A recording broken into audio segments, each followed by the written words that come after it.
So garden updates for July 2019. This is a little area between the two driveways, and the annuals have grown in. These are just temporary, small little flowers to enjoy before I plant a hardy hibiscus this fall over here, because I need something big. But yeah, those are snapdragons. And a little project that we're doing is with these succulents. So we got all these, each with their own pot for $2 on the clearance rack. They're kind of like geometrical pots. So we're gonna, $2 alone is good for those pots because we just wanted to spray paint them. But we also got some succulents with that, and they're roasting in the sun. They'll be better with more sun.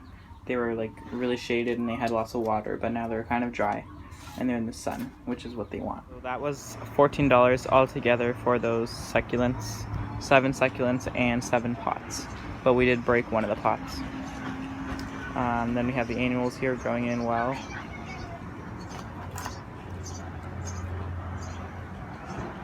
And we have my hydrangea here. It actually is blooming this year, but kind of late and kind of like not in the middle here, just on like the edges.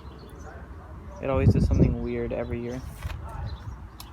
We have the lilies, the red lilies.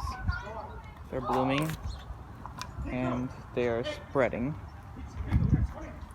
And then we have the annuals that are growing in between. We have the yellow daylily here, and the balloon flower has so many buds this year, all over the mini rose. The ground cover has sprouted a few more blooms. It's like a succulent ground cover called ice plant. And the cactus, I actually thought this was a bloom. It was a new cactus pad, so it has a new pad. But the cactus near our park, at the park near our house, it's actually blooming right now, and it's huge. And then we have this little pinks. It's red though, and it's kind of at the end of its blooming. And then more annuals. Those are all petunias. And the red daylily I got for $5. It has buds on it. This is at the back of the catalog. I have one of our bulb catalogs, so I just got that and it's starting to bloom. And then we have white coneflower that's starting to grow bigger and bloom here. And the lupins are done. I'm actually going to chop off the leaves, because then they sprout fresh growth from the base, and then that stays like a little mound of growth for until fall kills the leaves off. And then I have the delphiniums here. They're dropping their petals, but I wish I came earlier because they were all looking like this. There's so many of them. It was really nice looking, but now it's kind of falling apart. And then we have the sedum in bud and a mini rose here as well.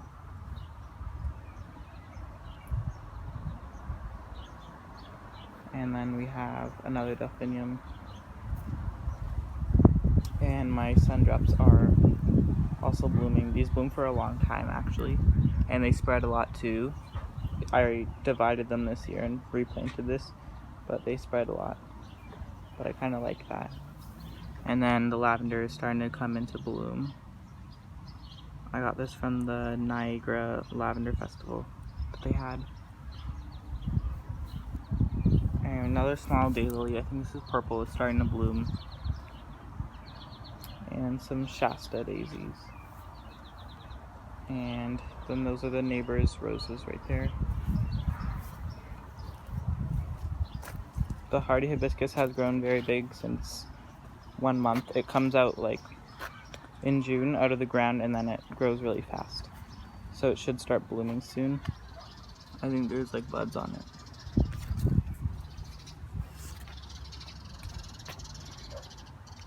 And then I brought some of my houseplants. out, and my orchids are here. And then this is a rose.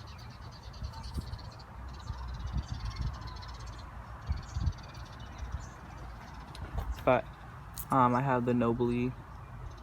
It's getting a little burnt.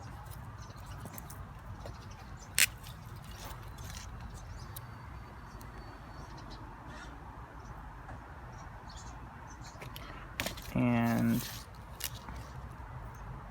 the epidendrum, this one's kind of burnt too, like the leaves turn all dark red.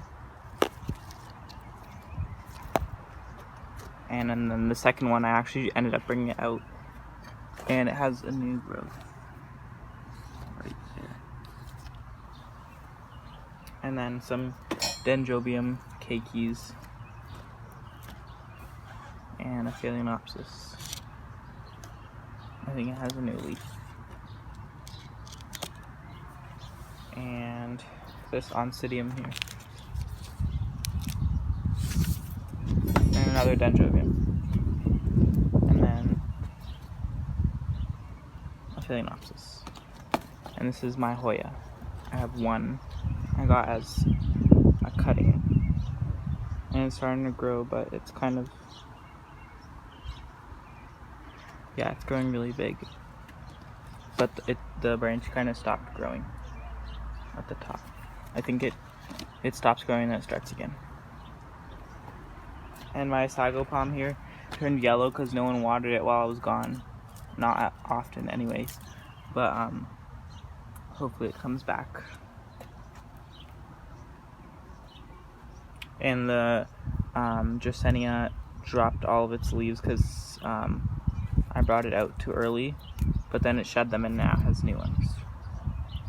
But the trunk's kind of small because in the house there's not enough light, so it grew kind of weak.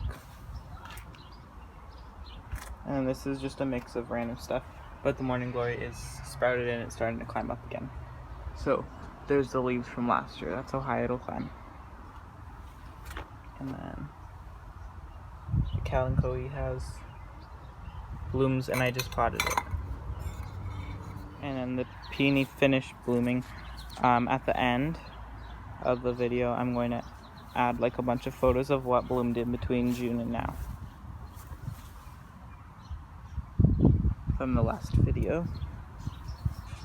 But the petunias grew really big, and you can tell the ones that get like 8 hours of sun are huge, and then the ones that get less here are not as big.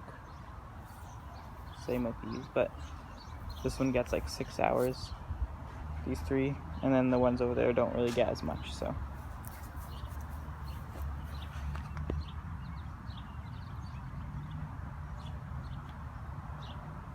I'm gonna do one shot from the back.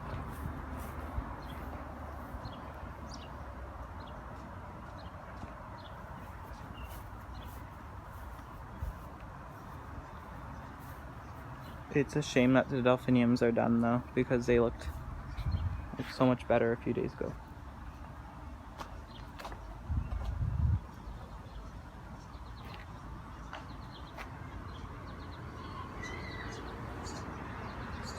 And then now we're gonna do the backyard. But before, I don't know if you can hear, but there's sparrows.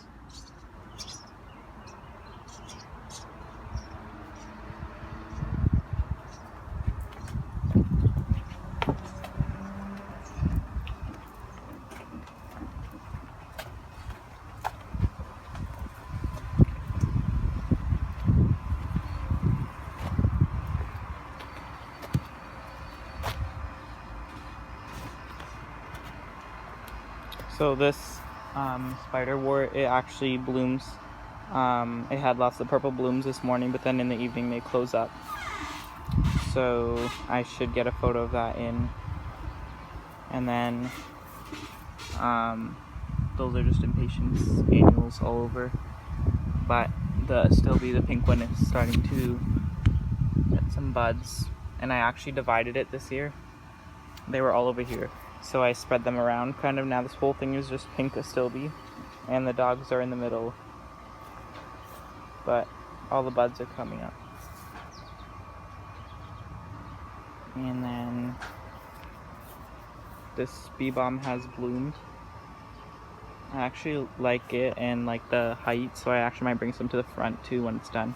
And the clematis bloom too, but I kind of watered it just now, so it's wilting a little bit.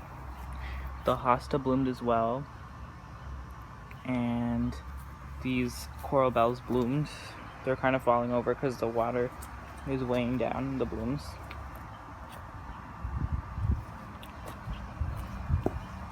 But yeah, lots of coral bells. I'm actually going to start spreading this around too.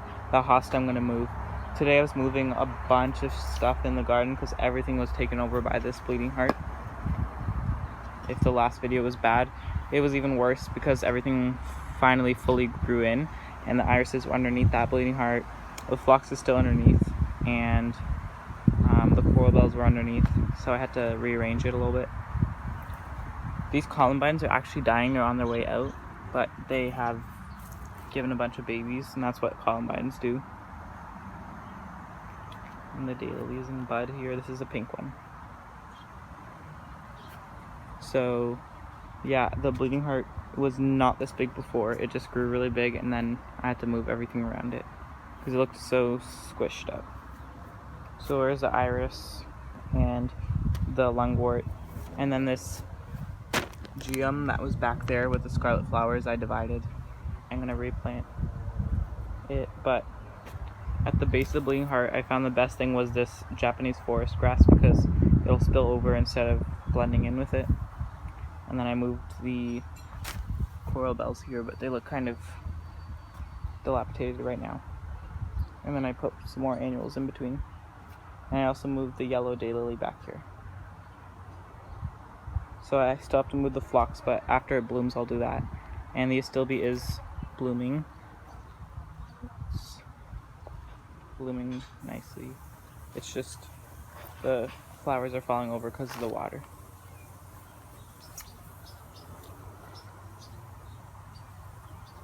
They usually stand upright.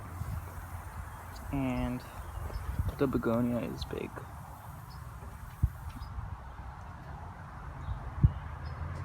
And all these berries fell from the tree up there, so the honeysuckle is climbing as well. It's all the way up there now.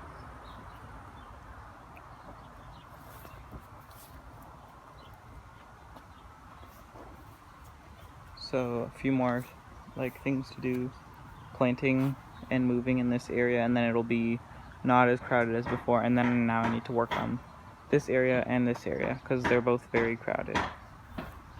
The things just grew too big. I don't know why. It must have been that good soil I put last year.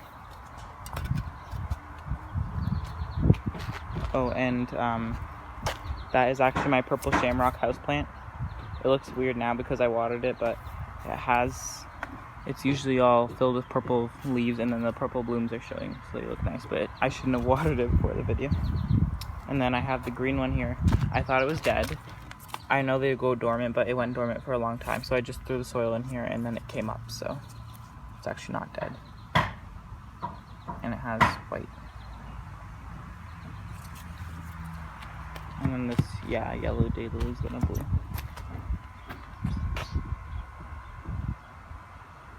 So that's the end of the July garden video, and I'm going to add some photos at the end.